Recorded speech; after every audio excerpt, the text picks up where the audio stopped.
Aksi kejar-kejaran antara anggota tim Sus Raja Wali dengan dua pelaku kejahatan ini terjadi di Jalan I Gusti Ngurah Rai Klender, Jakarta Timur pada Minggu dini hari 19 April 2020.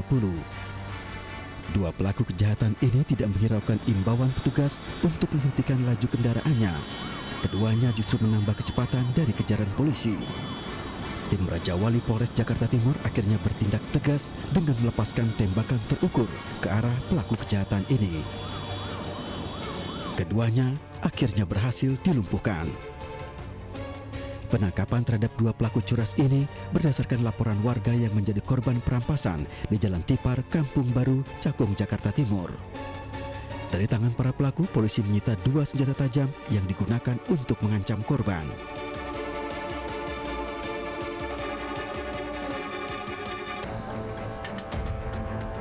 Target kejahatan di ibu kota mulai bergeser selama masa pandemi COVID-19.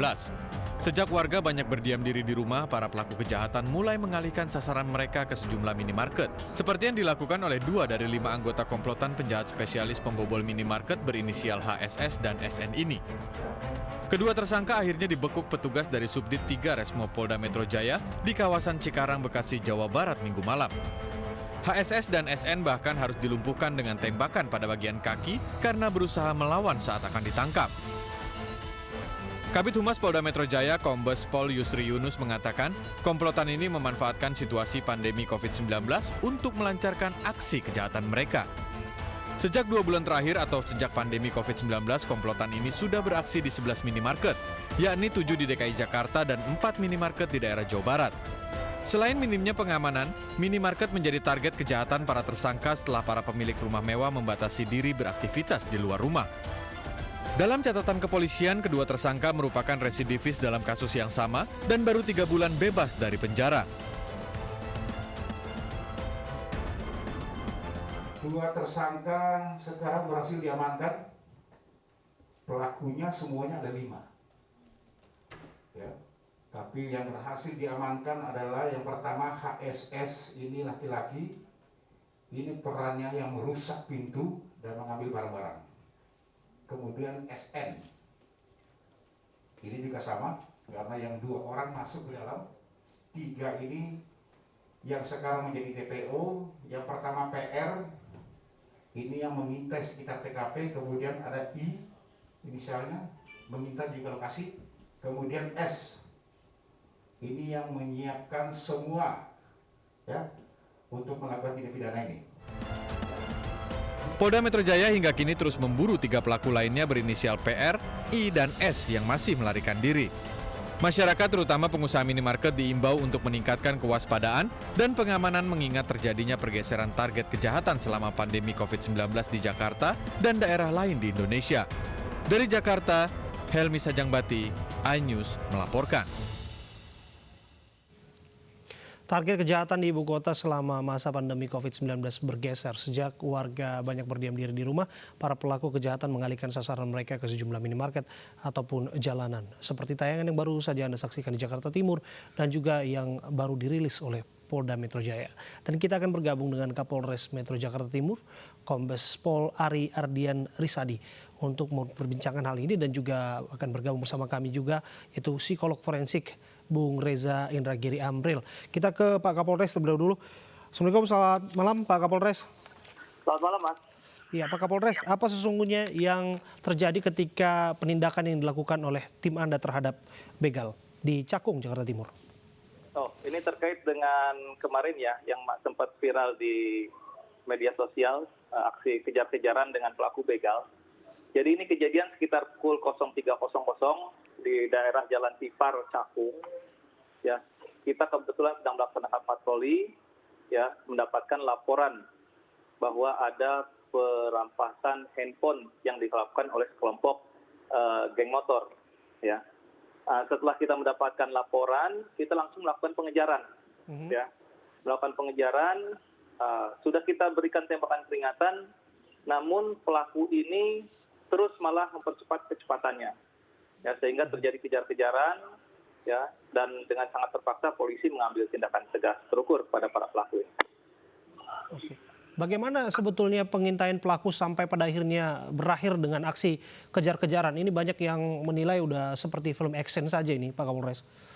Ya, betul. Jadi memang dalam kurun waktu 1 bulan ini, kita memang atas perintah Bapak Kapolri untuk memetakan titik-titik rawan kejahatan.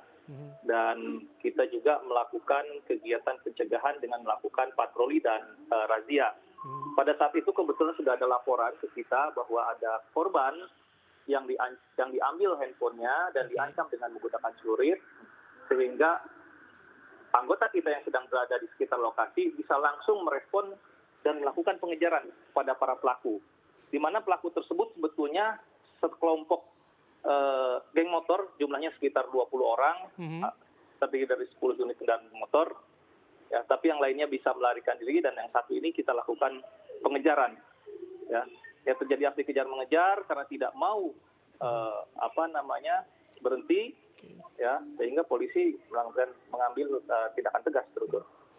Ada upaya perlawanan dari para pelaku yang diringkus, Pak Kapolres? Ya, dari awal para pelaku ini kan membawa senjata tajam berupa celurit, ya, termasuk korban juga sempat diancam, bahkan ditendang sampai dengan tersungkur. Ya, dan setelah ditangkap pun kita dapat mengamankan celurit tersebut.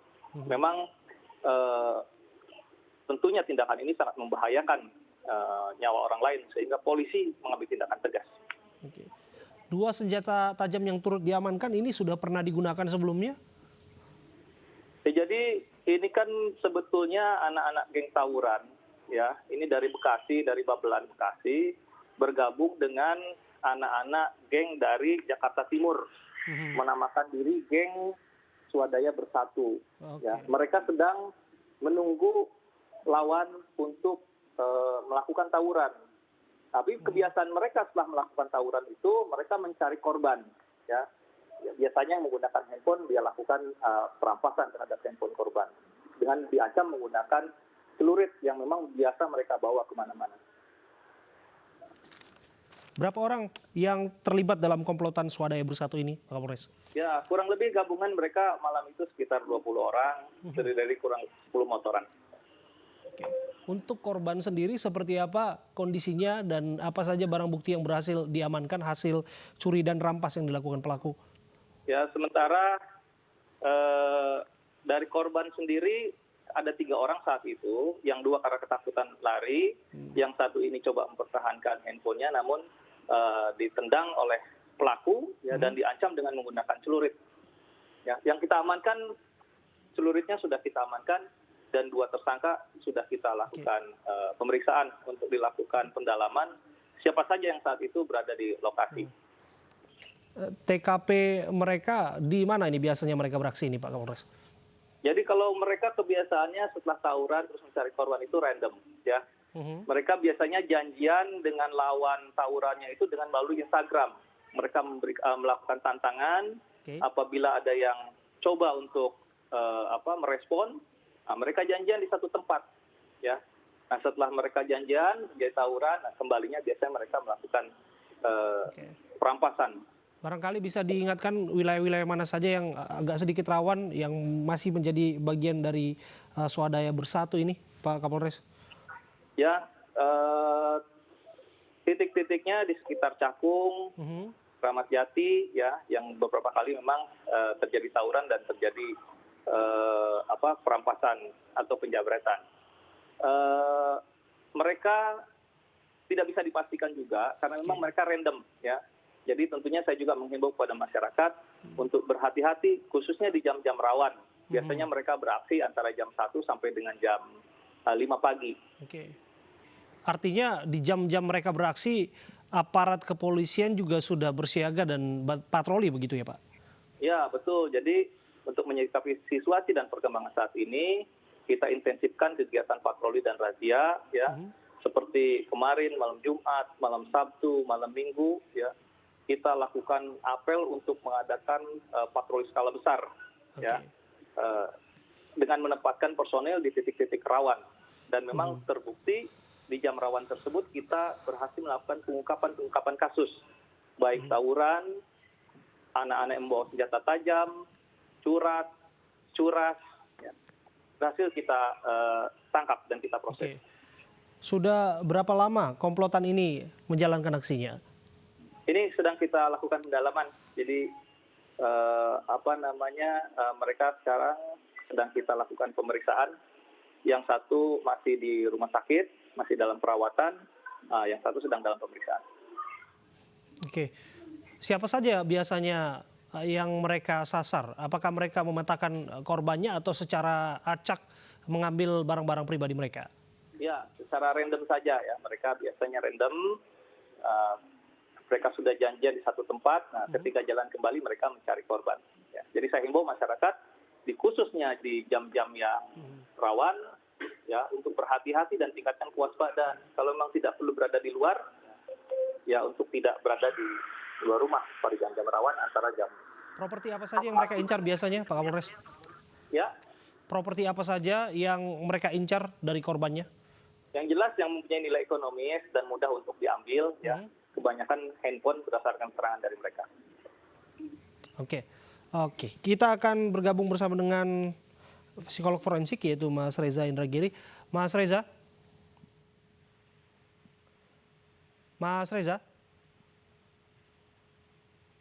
ya, saya berharap Anda bisa mendengarkan suara saya, namun saya tidak bisa mendengarkan suara Anda dengan begitu jelas.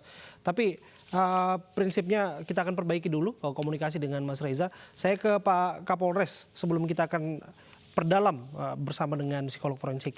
Pak Kapolres, artinya apakah memang secara rutin pasukan Raja Wali ini atau apapun namanya tim Anda ini memang melakukan sweeping dan screening ke wilayah-wilayah yang dianggap rawan selama pandemi corona berlangsung?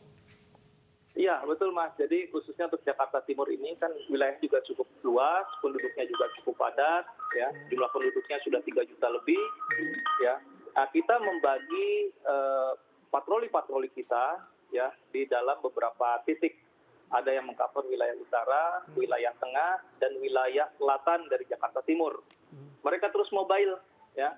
Mobile khususnya monitoring di titik-titik rawan, baik rawan kejahatan maupun rawan tawuran dan rawan gangguan kriminalitas lainnya. Ya. Dan memang itu sudah terbukti, Raimas Backbone, tim Raja Wali, kita sudah banyak melakukan pengungkapan kasus street crime ini. Oke, kita ke Mas Reza Indragiri. Ya, kita akan saksikan informasi mengenai asimilasi begal.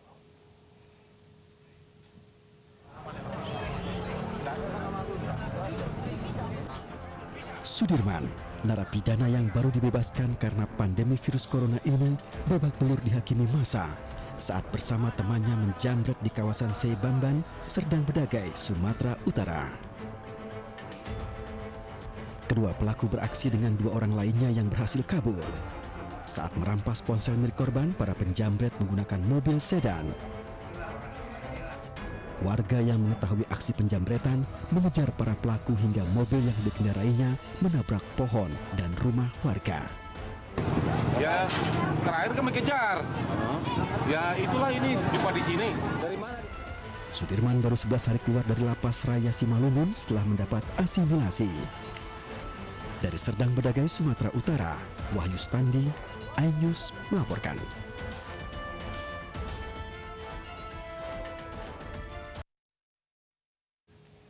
Ya, kita lanjutkan kembali berbincang bersama dengan Kapolres Metro Jakarta Timur, Kombes Pol Ari Ardian. Pak Kapolres, bisa tidak dijelaskan secara umum apakah memang ada peningkatan aksi kekerasan dan perampasan yang terjadi di wilayah Jakarta Timur yang dilakukan oleh para begal? Ya, sebetulnya secara kuantitas tidak terjadi lonjakan yang signifikan untuk angka kejahatan.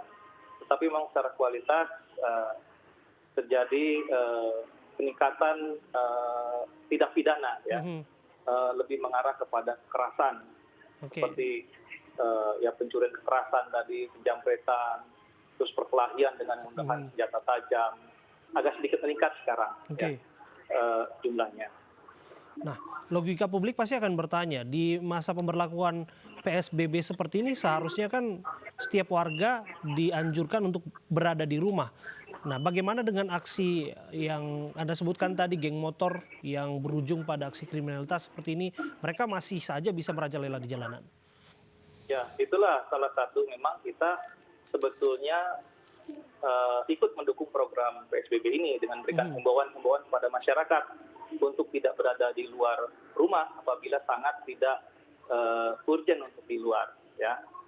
Dan memang ini ada kecenderungan juga khususnya dari usia-usia yang antara 17 sampai dengan 22, mereka pelajar, karena mungkin ini juga libur sehingga mereka banyak berkumpul dengan teman-temannya, ya, sehingga mereka kelak melakukan aksi-aksi tawuran. Oke. Ya. Ya, kita akan menyapa Mas Reza Indragiri, psikolog forensik yang sudah bergabung bersama dengan kita. Mas Reza. Halo, selamat sore Bang Ade. Iya. Apa kabar Anda? Semoga baik-baik saja. Secara spesifik, apa yang Anda soroti dari kasus begal yang videonya viral, bak film action di media sosial? Ya, kita bisa saja mengaitkan itu dengan masalah PSBB. Kita bisa kaitkan itu juga dengan bahwa dalam waktu dekat kita akan menyongsong Ramadan. Kenapa saya kaitkan sedemikian rupa? Karena misalnya ya sebagai perbandingan di Amerika Serikat menjelang Natal, kejahatan properti itu juga meninggi. Kejahatan properti itu berarti kejahatan yang ditujukan untuk mendapatkan uang atau harta benda yang bisa dimanfaatkan dalam waktu cepat gitu. Termasuk maling, garong, rampok, copet, dan berbagai macam bentuk kejahatan properti lainnya. Nah, secara analogis maka kita juga bisa katakan kalau di Amerika sekali lagi meninggi kasus kejahatan properti menjelang Natal, maka masuk akal kalau kita berspekulasi menjelang Ramadan boleh jadi juga kejahatan properti itu akan meninggi. Kenapa? Karena tidak sedikit kalangan yang mengasosiasikan inilah masa-masa ketika kebutuhan masyarakat juga meninggi, lebih tinggi daripada biasanya. Ya, andai kata disebutkan para pelaku ini merupakan geng motor yang pada akhirnya berujung pada tindakan kriminal. Bagaimana Anda membaca profil para pelaku? Patut dipastikan, sesungguhnya geng motor ini kan tidak ada ya dalam KUHP. Geng motor ini apa sesungguhnya? Orang-orang yang suka berkelahi atau orang-orang yang suka merampok sesungguhnya. Karena kemudian ketika para pelaku begal itu diproses secara hukum, maka teman-teman di kepolisian sungguh-sungguh harus menggunakan sebutan yang tepat sesuai dengan ketersediaan pasalnya. Itu yang perlu dipastikan. Sekali lagi, apakah para pelaku begal ini sesungguhnya adalah perampok, mencuri, mengambil harta, atau orang-orang yang suka melakukan perkelahian, menyerang orang lain dengan menggunakan cara-cara kekerasan, semacam itu. Nah itu dia, itu soal kekerasan sudah disinggung tadi oleh Pak Kapolres Jakarta Timur yang mengatakan bahwa biasanya mereka melakukan tawuran terlebih dahulu, belakangan mereka akan secara random ataupun acak mengambil properti orang yang mereka target, yang mereka lihat di jalanan begitu. Saya pikir kita sudah berulang kali Bang Abi membahas hal ini. Adakah kemungkinan bahwa kekerasan itu sendiri merupakan bagian jati diri atau identitas dari kelompok tersebut? Bahwa seolah-olah kalau mereka tidak menampilkan kekerasan, maka mereka tidak akan diterima sebagai bagian dari kelompok tersebut. Itu seandainya kekerasan semata-mata perilaku yang ditampilkan tanpa disertai atau disusul dengan kejahatan berikutnya. Tapi kalau kemudian aksi kekerasan berlanjut dengan perampokan atau pengambilan atau perampasan properti, maka boleh jadi ini merupakan akibat susulan ketika sekian banyak orang berkumpul. Ada dalam psikologi forensik disebut sebagai teori N. Ketika sekian banyak orang, apalagi dengan jati diri atau identitas yang tidak jelas berkumpul sedemikian rupa, jumlahnya semakin banyak, maka kecenderungan perilaku impulsifnya juga akan semakin tinggi, termasuk perilaku impulsif dalam bentuk kekerasan. Setelah menampilkan perilaku kekerasan, barangkali secara impulsif muncul keinginan untuk misalnya mabuk-mabukan atau mengonsumsi narkoba dan seterusnya. Dan karena pada saat yang sama tidak tersedia sumber daya untuk itu, maka sekali lagi cara yang paling mudah untuk mendapatkan sumber dayanya adalah dengan cara-cara kejahatan. Rampokkah, malingkah, curikah, copetkah, dan seterusnya. Entah ada kaitannya ataupun tidak, barangkali Anda punya jawabannya. Bagaimana angka kriminalitas spesifiknya kasus begal ini terjadi di pandemi corona? Apa tanggapan Anda atau analisis Anda, Mas Reza? Ada dua sisi yang perlu kita cermati, Bang Abi. Pertama, adakah kemungkinan bahwa pada masa PSBB ketika aktivitas masyarakat dikurangi sedemikian rupa, dibatasi sedemikian rupa, termasuk adalah aktivitas yang ditujukan untuk memenuhi kebutuhan sehari-hari. Jadi sempat saya singgung, ketika kebutuhan sehari-hari itu terus ada, tapi kemampuan untuk memenuhinya ternyata mengalami penurunan, maka boleh jadi akan terjadi frustrasi. Berlaku teori klasik, yaitu teori frustrasi agresi. Orang-orang yang mengalami kesulitan memenuhi kebutuhan hidup sehari-hari, dengan kata lain orang yang mengalami frustrasi, akan kemudian bisa saja menjadikan agresi atau perilaku kekerasan atau perilaku kejahatan sebagai jalan keluar atas frustrasi yang mereka alami. Itu satu hal. Yang kedua, ini spekulasi. Adakah ini kaitannya dengan asimilasi yang telah dilakukan oleh pemerintah terhadap 30-an ribu narapidana?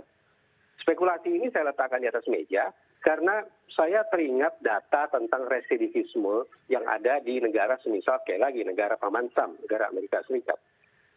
Residivisme tertinggi di sana adalah residivisme yang dilakukan dengan tujuan properti, mendapatkan harta benda. Dan ini merisaukan bahwa dari seluruh narapidana yang sudah mengakhiri masa hukumannya, ternyata 40% diantaranya kembali berurusan dengan penegakan hukum hanya dalam kurun 1 hari, 1 tahun maksud saya, setelah mereka meninggalkan gerbang lapas. Secara kebetulan, kita teringat pada kebijakan tanda petik, yaitu asimilasi bagi para narapidana.